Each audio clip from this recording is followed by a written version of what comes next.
Eu, professor Tony Manzi, professor de Biologia e Ciências da Natureza do Cursinho em Fio, estou aqui com vocês a partir de agora para explicar, desenvolver essas aulas sobre ciências da natureza, beleza? Para a gente detonar juntos no Enem. Vamos lá, galera! Olá, pessoal! Estou de volta, eu, professor Tony Manzi, para falar de mais uma aula da competência 8, agora sobre botânica, beleza? Bom, não esqueça que nós vamos falar de vegetais, e quando nós falamos em vegetais, lembrar plantas, não é isso? Reino vegetal, ou também plantae ou metáfita, como você preferir utilizar.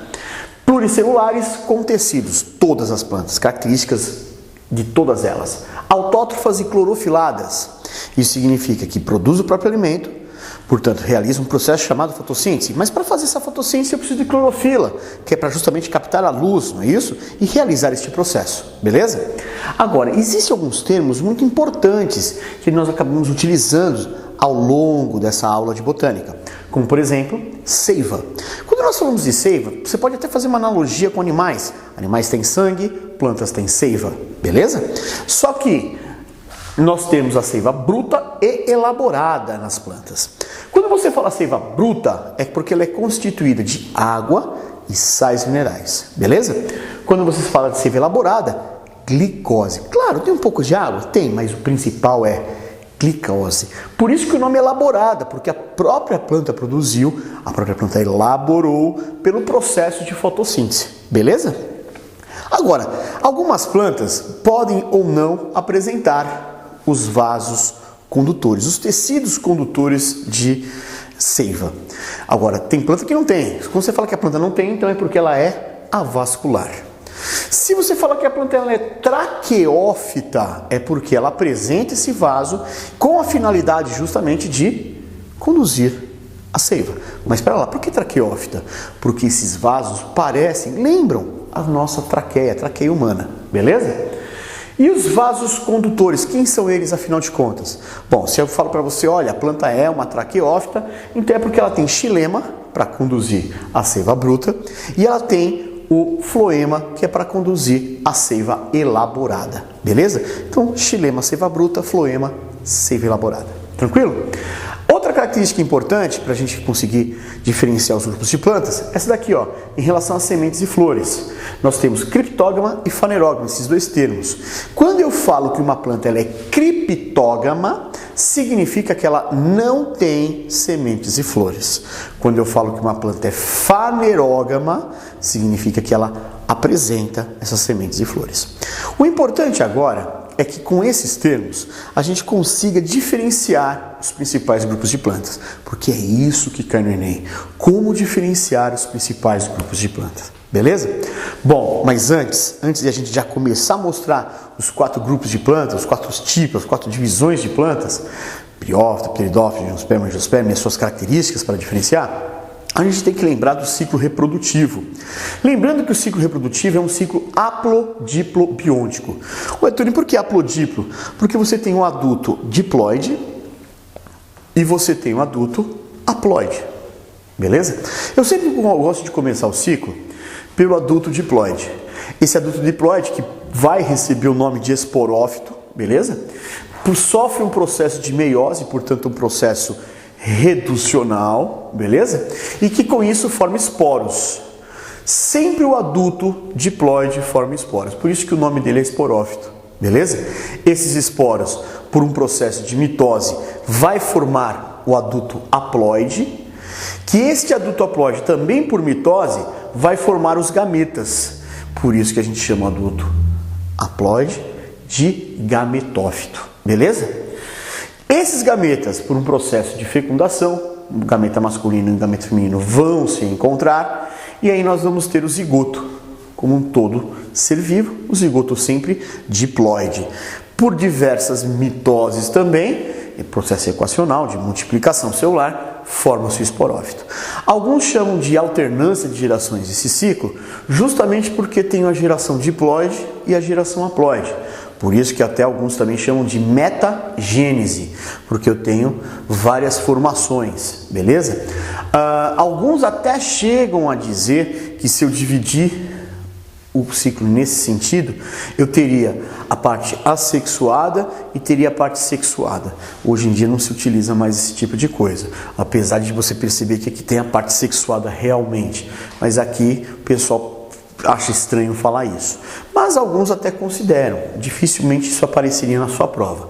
O importante é você guardar todo esse ciclo aqui. Por quê? Porque todas as plantas, eu disse, todas as plantas, os 4 grupos de plantas vão ser colocados, os ciclos reprodutivos, em cima deste aqui. Este é o modelo, vamos dizer assim, oficial de ciclo reprodutivo das plantas. Então agora vamos conhecer planta por planta. Primeiro a briófita, vamos comigo? Ok, pessoal, então aqui nós já temos as briófitas, primeiro grupo de plantas. Características importantes para você já diferenciar com as outras plantas, e claro, depois do ciclo reprodutivo. Musgos e hepáticas são os maiores exemplos e são consideradas plantas de pequeno porte. Aí você fala, pequeno porte em termos de quanto? Estatura média de mais ou menos uns 3 centímetros, beleza? De altura. Média, ter menos, algumas pode ter mais, estatura média. Você fala assim, bom, por que tão pequeno, Tony? Bom, tão pequena para justamente poder fazer o transporte de seiva. Porque, olha só, eu coloquei aqui avascular, significa que não tem vasos condutores de seiva. Se não tem os vasos condutores de seiva, isso significa o quê? Significa que esta seiva vai ter que passar de célula para célula por difusão. Então, conclusão, de célula para célula fica muito complicado. Então, vai ficar realmente o quê? Há um processo muito lento. Beleza? Se a planta for muito alta, 1 metro de altura, até a água, por exemplo, sair da raiz e chegar até as folhas, essa planta já morreu. Então, por isso, pequeno porte, para justamente suportar essa transferência de seiva de célula para célula. Outra característica é criptógama, então não tem sementes e não tem flores. Então você começa a perceber que é a planta mais simples que tem, sem vasos, sem sementes, sem flores. Outra característica, eu não posso falar que tem raiz caulifolha, na verdade é rizóide, caulioide, folioide. Você pode até falar assim, as funções não são as mesmas? Rizóide em relação à raiz, caulioide em relação ao caule, folioide em relação às folhas? São, mas são estruturas diferentes, são bem mais simples. Então você fala em ausência de raiz, caule e folha para briófitas, beleza? E já coloquei aqui umas características importantes. Então olha só, fecundação depende da água. Lembre que a partir do momento que os gametas se encontrarem, forma o zigoto. O zigoto se multiplica e forma o esporófito, que alguns chamam de antena, outros chamam de seta, beleza? Só que no alto desse esporófito, que eu até coloquei aqui, diploide, nós encontramos a cápsula. E dentro desta cápsula vai acontecer justamente a meiose. Esta meiose é importante porque vai formar esporos, beleza? Esses esporos vão cair no solo e vão germinar o gametófito, que é a haploide. Só que eu tenho o masculino e o feminino, por exemplo. Lembrando que no alto desses gametófitos eu tenho ou o anterídeo ou o arquegônio, que são na verdade estruturas que vão formar os gametas, beleza? O arquegônio, no caso, forma a oosfera. O anterídeo vai formar o anterozoide, que é justamente o gameta masculino. Até vai se acostumando. Oosfera é o gameta feminino para todas as plantas. Já no caso do gameta masculino, ele muda de nome. Nas 2 primeiras plantas, briófitas e pteridófitas, é anterozoide, mas depois ele vai mudar de nome, beleza? Mas aqui está. Eu expliquei de uma forma teórica aqui o ciclo, e aqui está a imagem do ciclo reprodutivo. Então imagina aqui que eu tenho 2 musgos, um feminino e um masculino, que a gente chama de gametófito. Portanto, na verdade, a gente pode dizer o quê? Quem é a fase duradoura? A fase duradoura é justamente o gametófito, é onde eu encontro a planta. Fase duradoura é onde está a planta. Então, o gametófito nas briófitas é a fase duradoura, beleza? E aí o que vai acontecer? No alto delas, eu vou encontrar, aqui no caso, o anterídeo, que vai formar o anterozoide, porque gametófito forma gameta, lembra? E no alto do gametófito feminino, eu encontro o arquegônio, que forma a oosfera. Pessoal, anterídeo e arquegônio é como se fossem, na verdade, vamos dizer assim, o anterídeo como se fosse, entre aspas, o testículo, e o arquegônio é como se fosse, entre aspas, o ovário, beleza? Só que tem um porém, como que o anterozoide vai chegar até a osfera? Perceba que o anterozoide, ele tem dois rabinhos, dois flagelos para se locomover. Uma vez eu estava vendo aí em livros, não sei o que lá, alguns professores de biologia aí de outros lugares, até de outros estados famosos no YouTube, chegam a falar que o anterozoide, ele na verdade, ele é espirrado para outra planta quando uma gota de água cai em cima dele para chegar na noosfera. Gente, isso é brincadeira, né? Brincadeira, senão ele não ia ter rabinho, ele não ia ter flagelo, ele ia ter paraquedas para controlar, né? Para chegar aqui do outro lado. Pessoal, olha, vamos parar e pensar corretamente. Nós temos aqui uma planta pequena, pequeno porte, 3 centímetros. Quando chove, a água, ela cobre essa planta. E aí que o anterozoide aproveita. Por isso, 2 flagelos, para ele ter mais força ainda para conseguir nadar e chegar até a osfera. E aí conseguir fecundar esta osfera. Fecundou a osfera, aí sim, eu peguei essa planta feminina, né? Traz para cá, ó. E aí você tem o zigoto. O zigoto, por diversas multiplicações, vai formar essa estrutura que alguns chamam de antena, mas que na verdade é o esporófito, beleza? É diploide, porque olha só, zigoto, N com N formou o zigoto que é diploide, multiplicação celular, só que lá no alto eu tenho a cápsula, e no alto desta cápsula acontece meiose. E aí o que acontece? Forma esses pontinhos aqui, que à medida que vai balançando, vai soltando esses esporos, que são esses pontinhos, beleza? Quando todos os esporos foram liberados aí no ar, esse esporófito, por isso que ele não é a fase duradoura não é a planta, esse esporófito, ele cai, beleza? E aí a planta pode recomeçar.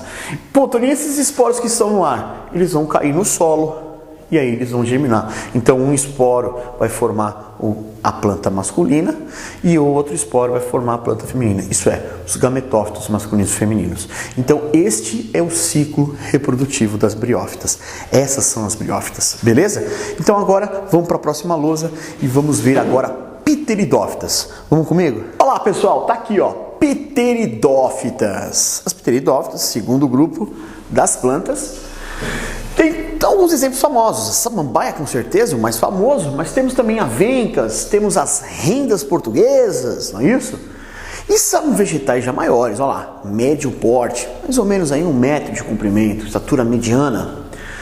Traqueófitas, olha só, as primeiras traqueófitas, as primeiras plantas traqueófitas, as primeiras plantas a apresentarem vasos condutores de seiva. É justamente a samambaia, pteridófitas. Mas continua a criptógama. Então olha só, melhorou o fato de ter vasos, mas ainda não tem flores e sementes. Evoluiu o fato de ter os vasos condutores, mas não tem flores e sementes. A fase duradoura também mudou. A briófita é a única planta em que nós falamos que a fase duradoura é o gametófito. Agora não, daqui para frente, pteridófita, gimnospermas e angiospermas, a fase duradoura é o esporófito. Isso é, a planta é o esporófito, vamos dizer assim, beleza? Portanto, da samambaia vai surgir estruturas que nós chamamos de soros, que faz a meiose para fazer justamente os esporos, beleza? Esses esporos vão cair no solo, vão germinar e formar uma estrutura chamada protalo, que é haploide, mas é o gametófito, na verdade, hermafrodita, beleza? Portanto, esses gametófitos, né, esse protalo, vai produzir o gameta masculino e feminino, tá? O anterídeo, que produz anterozoide, o arquegônio, que produz a osfera, beleza? A osfera, anterídeo, e a fecundação depende da água também, beleza? Então você percebe que ainda há dependência em relação à água. O ciclo reprodutivo é esse aqui, ó. Então, imagina que eu tenho aqui a folha aqui de uma samambaia, olha que bonitinha. E aí de vez em quando você percebe nas folhas da samambaia surgem uns pontos negros ou bem marrons que são chamados de soros, beleza? São chamados de soros. Uma vez eu entrei numa casa de jardinagem e vi uma moça falando assim: olha, não vou levar essa samambaia porque ela está com micose. Não, isso são soros. Significa que essa planta está em fase reprodutiva. Isso significa que nesses soros, que está aqui, ó, parece um guarda-chuvinho de cabeça para baixo, ó, presa aí, eles fazem meiose aqui para justamente formar esses esporos. beleza? Por isso que quando você passa a mão na samambaia forte, você sente como se fosse um pozinho. Esses esporos, ao cair no solo, germina uma folha com o aspecto de um coração. Oh, essa folha é chamada de prótalo. Ela é, na verdade, o gametófito hermafrodita. Agora, o que vai acontecer? Eu não posso esquecer que vai existir aqui, ó, as estruturas masculinas e femininas, porque é hermafrodita. Então aqui está o arquegônio, que vai produzir a oosfera, gameta feminino. E aqui está o anterídeo, que vai formar os anterozoides, gameta masculino. Mas como que agora vai acontecer o encontro deste gameta masculino ao feminino? De novo, dependência da água, da chuva. A água vai cobrir parte aqui desse prótalo, e aí apresenta os dois rabinhos lá para nadar, para sair nadando aqui e fecundar a oosfera. Uma vez fecundada a oosfera, sofre uma grande modificação esse prótalo e forma o esporófito, que é a planta em si, que ela vai apresentar este caule, que às vezes fica paralelo ao solo, tanto por dentro do solo, quanto por fora, que a gente chama de rizoma. Beleza? Muita gente acha que aquilo é raiz. Não, isso é o caule. A raiz está embaixo, ó, os cabelinhos embaixo. E aí eu tenho as folhas. Essa é uma folha jovem, olha que bonitinha. Esse então é o ciclo reprodutivo das pteridófitas, beleza? Então perceba, pessoal, que está ficando repetitivo, né? Eu sempre tenho lá esporófito, portanto forma esporos, que forma o gametófito, que forma gametas, que fecunda e recomeça o ciclo. Beleza? Então você está percebendo que é repetitivo. Eu vou agora para plantas mais complexas, mas se você perceber que esse ciclo vai permanecer, eu vou fazer os desenhos para você aqui, para você perceber isso, tá bom? Tranquilo? Então vamos para a próxima planta? Vamos para a próxima planta? A próxima planta é gimnosperma. Vamos para a próxima luz então. Vai! E olha lá, galera, tá aqui, ó, gimnosperma. Estamos chegando nas top, hein? Gimno significa nua. E esperma, galera? Não é porra, hein? Não é porra, não. Esperma significa semente. Fala, nossa, Tony, esperma é semente? Então o que significa espermatozoide? Pequena semente, a sementinha do amor. Beleza? Olha só agora então. Galera, gimnosperma. Semente nua, é isso? Semente nua. Quem é a semente nua? Pinhão. Pinhão é a semente nua, porque o maior exemplo é o pinheiro do Paraná. As araucárias, como o pessoal diz, não é isso? Bom, são árvores de grande porte, não é isso? Altura média de 20 metros, a gente fala mais ou menos 20 metros, mas, tem árvores muito maiores, tem florestas aí no norte dos Estados Unidos com quase 60, 80 metros de altura. Então, conclusão, a gente coloca uma média aqui para vocês, tá bom? Bom, são traqueófitas e aí a novidade, são as primeiras fanerógamas. Então, são as primeiras a apresentar semente, beleza? Primeirona. Pode falar de flor também? Antigamente podia, hoje em dia a gente não se fala mais flor para a gimnosperma, beleza? A gente chama de estróbilo, beleza? Então semente é o pinhão, estróbilo, antigamente chamada de flor, é a pinha. Pô, Tony, por que mudou? Por que não falar flor? Porque a flor, pessoal, ela tem características atrativas, tem colorido, cheiro, coisas que na verdade a flor, vamos dizer assim, entre aspas, do pinheiro, que é a pinha, ela não tem. Beleza? Então, por causa disso, acabou se convencionando que flor é para angiospermas, enquanto flor não existe mais, vamos dizer assim, para gimnosperma, e a gente chama agora de estróbilo, beleza? Então, os estróbilos, a pinha, é, vamos dizer assim, a antiga flor, hoje não se fala mais, beleza? Então, tá lá, agora é estróbilo, pinha lá, o enfeite natalino, pinha, beleza? Só que é que tá, nesses estróbilos, nós vamos encontrar, nessas pinhas, que temos uma masculina e a feminina. A feminina é aquela grandona que geralmente você usa como enfeite natalino. As masculinas são bem pequenas, tem o tamanho de um dedo, pequenininho, beleza?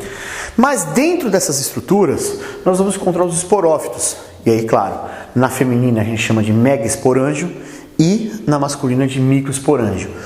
Porque justamente pelo tamanho, a masculina é bem pequena e a feminina é bem maior, é grande, vistosa. Os esporos a mesma coisa, vê lá, esporos, megásporo para as femininas, micrósporo para a masculina. E aí forma o gametófito. O gametófito feminino é chamado de saco embrionário. É importante lembrar que como é o gametófito, vai formar gameta. O gameta é a oosfera, beleza? Já no gametófito masculino, são dois. Eu tenho, na verdade, o grão de pólen, que é considerado, na verdade, o gametófito imaturo, beleza? Masculino e imaturo. E o tubo polínico, que é, na verdade, o maduro, vamos dizer assim, beleza? Os dois são importantes, mas é dentro do grão de pólen que eu vou encontrar o núcleo espermático, que é o gameta masculino, beleza? Muita gente fala assim, o grão de pólen é o gameta masculino. Não, não é gameta masculino. O grão de pólen carrega o gameta masculino, que é o núcleo espermático, beleza? Como que é a reprodução da gimnosperma? Então tá aqui, ó, tá na lousa. Eu tenho aqui um pinheiro, imagina que eu peguei lá a pinha feminina e a pinha masculina. Então, em cima, em amarelo, vai ser a parte masculina e embaixo a parte feminina. Até pelo nome, na verdade, a gente consegue perceber isso. Esporófito, então você imagina que eu peguei lá um pedacinho da pinha masculina e feminina e você já vê o tamanho, ó, são diferentes. E aí você vê essa célula aqui dentro. Essa célula é bem maior do que a outra, então esse é um megásporo, esse é um micrósporo, beleza? São os esporófitos. Só que aí sofre meiose. Sofrendo meiose, olha só, eu formo 4 células pequenas aqui masculinas, a gente chama de micrósporo, beleza? Já as 4 células femininas, olha só, a feminina é bem maior, é o megásporo, beleza? Não posso esquecer que o esporo forma gametófito, que é haploide. O que vai acontecer? O masculino, ó, grão de pólen. Só que olha o grão de pólen, ele tem 2 bolsas aqui, beleza? Cheias de ar, para ficar mais leve, para ser carregado pelo vento. Então a polinização obrigatoriamente é pelo vento, beleza? A hemofilia, como a gente diz, beleza? Perceba também que o grão de pólen tem 2 núcleos. Um é o núcleo espermático, o gameta masculino, e o outro é o núcleo polínico, que vai formar o tubo polínico, beleza? Já que no caso houve, olha só, um desenvolvimento interno aqui do saco embrionário e a oosfera se desenvolveu mais do que as outras, que é o gameta feminino. Então está formado agora a parte feminina também. E eles vão se encontrar. A polinização é que vai, na verdade, ajudar isso.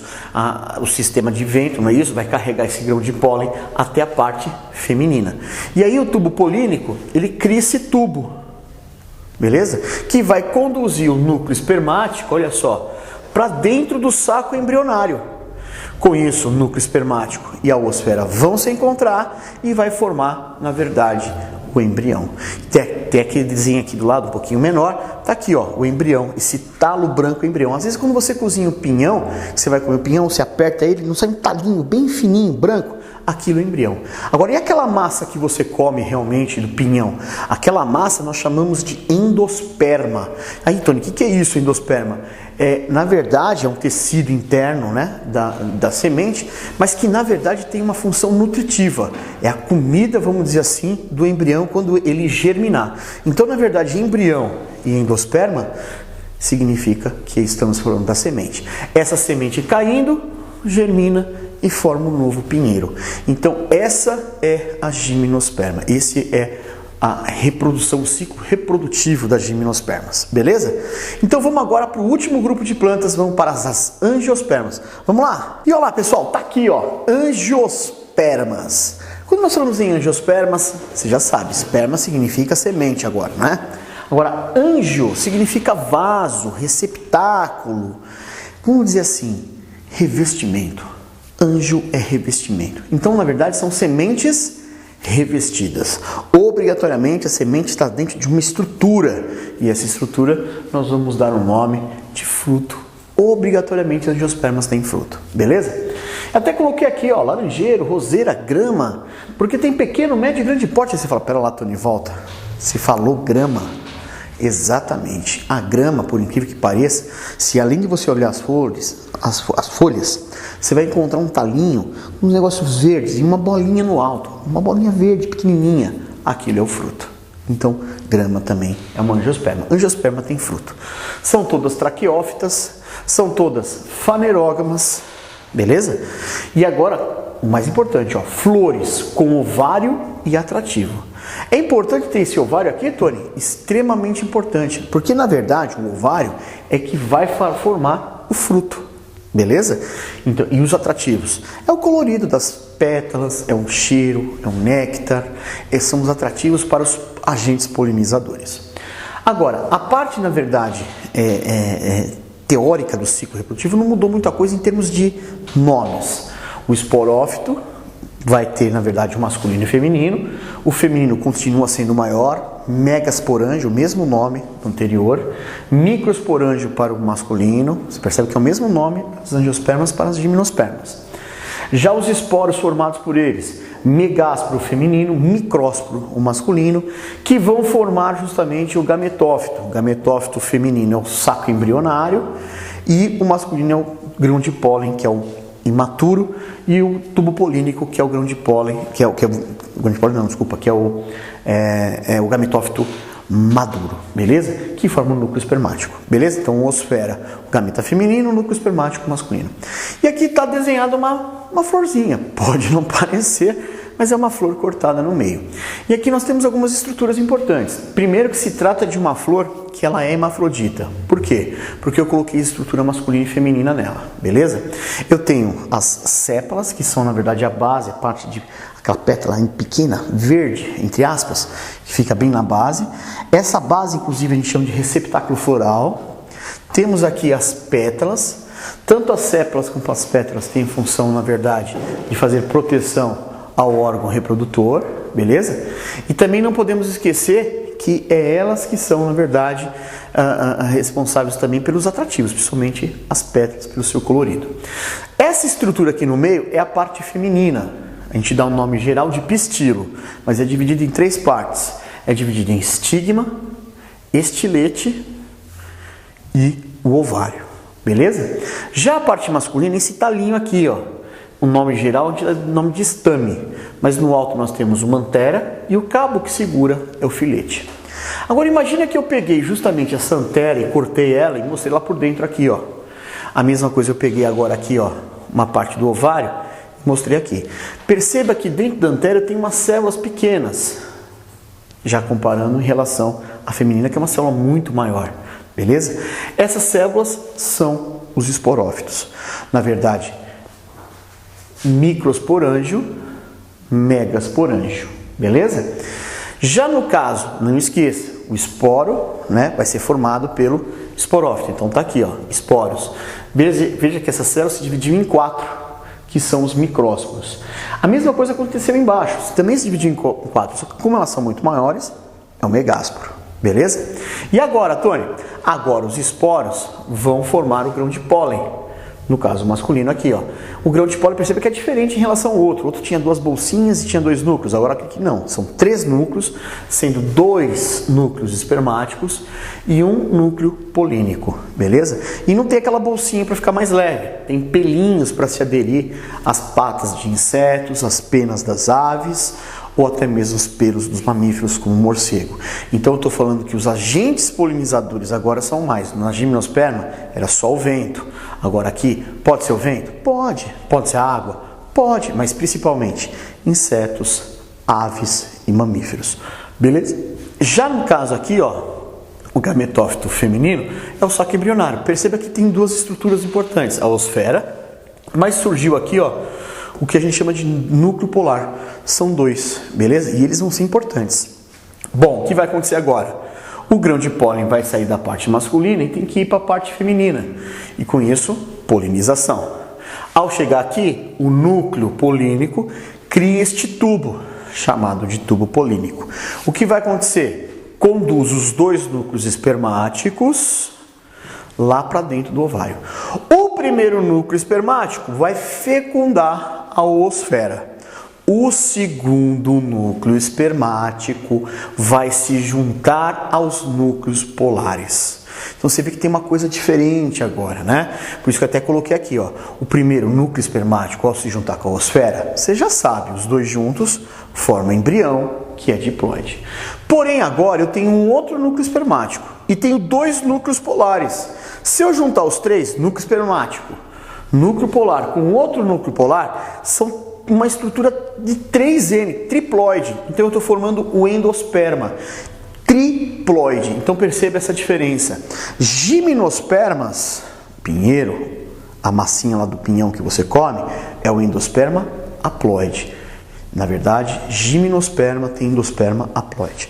Já no caso das angiospermas, por causa desse núcleo espermático a mais e esses 2 núcleos polares, O endosperma é triploide, é 3N, beleza? É mais uma forma de vocês diferenciar gimnosperma das angiospermas, beleza? Tranquilo? Maravilha o ciclo reprodutivo? Ainda tem agora um assunto para a gente falar um pouquinho sobre frutos e principalmente como você separar, classificar as angiospermas. Aquele negócio de mono e dicotiledôneas para a gente fechar. Então vamos para a próxima lousa? Então pessoal, voltamos aqui agora para falar de frutos. Quando nós falamos em frutos, tentei até desenhar aqui para você um pêssego, beleza? Isso aqui é um pêssego, tá bom? Acredite. Bom, algumas características importantes. Primeira característica muito importante perceba o seguinte: a casca do pêssego ela vai receber o nome de epicarpo, beleza? Aquela massa do pêssego, lembra da massa do pêssego em cauda, por exemplo? Aquela massa é chamada de mesocarpo. Você não pode esquecer que existe um pedacinho de carninha que fica presa no caroço, não é isso? Aquela carninha bem próxima do caroço a gente chama de endocarpo, beleza? Essas três estruturas juntas, epicarpo que é a casca, mesocarpo que é a massa do pêssego em cauda, por exemplo, e a massinha que fica grudada, a carnezinha que fica grudada no caroço, o endocarpo, essas três partes juntas formam o que a gente chama de pericarpo. Porém, existem mais coisas importantes dentro do fruto. A gente não pode esquecer do caroço, não é isso? Que é, na verdade, a semente. Do que ela é feita? Endosperma, aquela massinha meio alaranjada, a própria casca, né, desse caroço. E se a gente abrir o caroço no meio, ele tem uma parte meio que bege, clarizinho, um bege quase para um marronzinho, que é justamente esse endosperma. O que é o endosperma? É o suporte nutricional do embrião. E nessa massinha você acaba encontrando uma estrutura esbranquiçada, que é justamente o embrião. Então o endosperma, que é o suporte nutricional do embrião, e o próprio embrião. As duas estruturas juntas, esse famoso popular caroço, é a semente. Agora, se você pegar o pericarpo mais a semente, as duas estruturas juntas é o fruto, beleza? Então tudo isso é o fruto. Agora, existem tipos de fruto, como eu coloquei aqui, fruto verdadeiro, que é o caso do pêssego, beleza? Por que fruto verdadeiro, Tony? Porque o ovário é que vai formar esse fruto, beleza? Então sempre que o fruto for formado pelo ovário, que é a maioria dos casos, a gente fala que é um fruto verdadeiro, ou apenas fruto, beleza? Tony, que exemplos que a gente pode dar de fruto verdadeiro? Pêssego, cereja, ameixa, goiaba, mamão, melancia, melão, beleza? Tem mais coisa? Tem, pode colocar uva, limão, laranja e por aí vai, beleza? Tony, e o pseudofruto? Lembra que pseudo significa falso, então falso fruto. Nesse caso aqui, pessoal, o fruto em si, ele é formado por uma outra estrutura da flor que não seja o ovário. Não pode ser o ovário. Então pode ser o receptáculo floral, pode ser as sépalas, pode ser as pétalas, beleza? Tony, que exemplo que a gente pode dar aí de pseudofrutos famosos? Os mais famosos, importantes e lembrados, que pode até ser lembrado em prova, é a maçã, é a pera, é o morango, caju, abacaxi, figo, beleza? Esses frutos aí são chamados de pseudofrutos. Aí você fala, nossa, por que pseudofruto? Essa daqui, vamos supor, é a maçã. O que a gente come mesmo é toda essa parte aqui e a casca, não é isso? Esse é o receptáculo floral. Então nós estamos comendo, não é o fruto, é o receptáculo floral. O fruto é aquela massa mais interna da maçã que você encontra os carocinhos, beleza? Aquilo ali é o fruto com os carocinhos dentro, beleza? Que são as sementes, beleza? A pera, se você for ver, é a mesma coisa. Se você pegar já o caju é aquilo que na verdade a gente faz o suco, que a gente come, é um receptáculo floral, mais as pétalas. O fruto em si mesmo é a castanha, beleza? O morango é outro caso muito famoso. O morango, se você for ver, olha só como eu fiz o desenho. Aquele cabinho preto, verde, né? Então, se você for ver, são as sépalas. A parte vermelha, que geralmente você faz o suco, que você come e tudo mais, não é o fruto. Na verdade, é o receptáculo floral com pétalas, beleza? Ué, Tony, e quem é o fruto então? São esses montes de pontinhos, que muita gente fala assim, é sementinha. Não, é o fruto. E que dentro tá semente, beleza? Então é uma característica interessante aí em relação ao morango. Tony, você colocou aqui frutos patenocárpios. Você colocou observação nos dois, e aí você colocou aqui frutos patenocárpios. Fruto patenocárpio, aí você precisa lembrar de um tipo de uma reprodução especial sexuada chamada partenogênese. Você se lembra? Não? Vamos lembrar junto? A partenogênese é quando, por exemplo, vamos dar um grande exemplo que é nas abelhas. A abelha rainha, no ovário dela, vamos supor assim, que metade dos óvulos que estão no ovário vão ser fecundados pelo espermatozoide do zangão. Quando isso acontece, vamos dizer assim, vai nascer ou uma futura rainha e centenas aí de operárias. Agora, a outra parte de óvulos vão se desenvolver, olha isso, hein? Vai se desenvolver esses óvulos, vão formar seres vivos sem a fecundação, sem a presença do espermatozoide, beleza? Essa é a partenogênese. Agora, Tony, vai formar o quê? O zangão, beleza? Então, na verdade, não ocorreu fecundação e formou o ser. Aqui é parecido, são frutos que, na verdade, vão ser formados sem que tenha ocorrido polinização, consequentemente, não aconteceu fecundação. Portanto, se não tem polinização, não tem fecundação, não tem sementes, frutos sem sementes. Os maiores exemplos: banana, cana-de-açúcar, abacaxi, frutos que não têm sementes, cana-de-açúcar, beleza? Então, conclusão, eles são importantes justamente lembrados por isso, não tem semente. Hoje em dia você consegue estimular também uva sem semente, você já começa a produzir também hoje em dia já melancia sem semente, você não precisa ficar cuspindo. Então você hoje em dia começa a forçar. Aí você pergunta assim pra mim, poxa Tony, então como que eu vou conseguir plantar esses frutos? E aí, como que eu vou plantar banana? Bota as duas mãos no chão, levanta os pés, isso? Bananeira? Não, galera, não. Você vai arrancar uma folha da bananeira, uns galhos, e finca no solo, beleza? Então a plantação é por muda, beleza? Plantações por muda. Ou então você arranca um ramo da uva lá que você quer, que é muito doce, e coloca no solo. Vai formar. É uma espécie, até o pessoal chama isso, entre aspas, de clonagem vegetal, beleza? Hoje em dia está se forçando, a gente pode até forçar as plantas a produzir o fruto sem semente. Você joga justamente em cima do ovário da flor, joga hormônios vegetais que estimulam a produção de frutos sem semente. Um outro cuidado que você deve tomar é em relação a cardápios. É muito comum aparecer cardápio em prova no Enem, já no Enem, Unicamp, VEST, até outros vestibulares aí, acaba aparecendo o cardápio e pede para você dizer se aquele é fruto, assinalar as alternativas de quem é fruto, quem é raiz, quem é folha, quem é caule. Só tem que tomar um certo cuidado. Aí você fala assim, Tony, cuidado com o quê? Você tem que tomar um certo cuidado com legume, porque não existe legume. Legume foi uma coisa que os franceses inventaram e não existe. Então você pega berinjela, pepino, são na verdade o quê? Chuchu, são frutos, beleza? São frutos. Então tem que tomar muito cuidado. Quando você fala em raiz, lembra da cenoura, rabanete, beterraba, batata, beleza? Quando você fala em cebola, alho, você já está falando em caule. Beleza? A gente fala que cebola é bulbo, é um tipo de caule, beleza? Então você tem que sempre lembrar essas características, quem são folhas, né? O alface, agrião, rúcula, são folhas. Se você já vai comer, na verdade, já, por exemplo, rabanete, já é raiz. Se você falar em, vamos ver, erva doce, salsão, aí já é caule, beleza? Brócoli é flor, assim como a couve-flor. Então, você pode estar comendo esses alimentos aí dessa forma. Não existe legume, portanto. Beleza? Bom, e para a gente finalizar, principalmente em termos de classificação das angiospermas, temos aqui uma tabela, porque as angiospermas são divididas em monocotiledôneas e dicotiledôneas. Bom, primeira coisa, acho que já é pelo nome, né? Cotilédone. Um cotilédone, monocotiledôneas, dois cotilédones seria as dicotiledôneas. Cotilédone, na verdade, é o suporte nutricional do embrião, o segundo suporte, porque o primeiro é endosperma.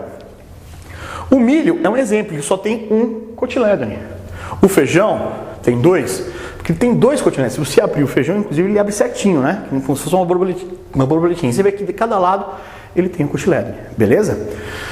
Agora, é mais fácil de você visualizar, por exemplo, pega a raiz. Raiz difusa, aquela raiz em forma de cabeleira, que inclusive segura a terra no deslizamento, isso é uma dica interessante, monocotiledônea. Agora, se a raiz tiver um pivô, um ponto axial, aí já é uma dicotiledônea. Caule, se você cortar o caule e ele é todo bagunçadinho, tipo cana de açúcar, então aí monocotiledônea. Agora, se você vê que tem anéis no tronco, você cortou a árvore, tem tronco e tem vários anéis, esses anéis circular, ordenado, é uma dicotiledônea. O mais fácil de todos é a folha. Se a folha, você vai ter que olhar as nervuras. Se ela é paralela, ao ponto que você consegue até rasgar a folha retinha, monocotiledônea. Agora, se ela for difusa, reticulada, aí é uma dicotiledônea. Beleza? E a última coisa é a estrutura. Por exemplo, você vai contar o número de pétalas. Se der trímera, aí você fala assim, como assim se der trímera, Tony? Se der múltiplo de 3, monocotiledônea. Agora, se for múltiplo de 4 ou 5, tetrâmera ou pentâmera, aí você fala que é uma dicotiledônea. Só toma cuidado com o número 12, se você pegar pétala, uma flor que tem muitas pétalas, vamos supor, número 12. 12 é múltiplo de 3 e de 4. Ou o número 15, que é múltiplo de 5 e também de 3. Aí, você conta outra estrutura ou analisa outras características, beleza? E com isso você consegue fechar as angiospermas. Com isso, na verdade, a gente fecha a botânica e fechamos o principal, a classificação, diferenciar os 4 grupos de planta, beleza? Que é isso que vai cair no Enem, beleza? Então, boa prova para você, detona aí, até a próxima aula. Valeu, galera! Terminamos! É isso aí, acabou Ciências da Natureza, detonamos junto aí essas várias competências, várias aulas que é para você detonar na prova. Vou estar torcendo por você. Vai fundo, galera! Tamo junto!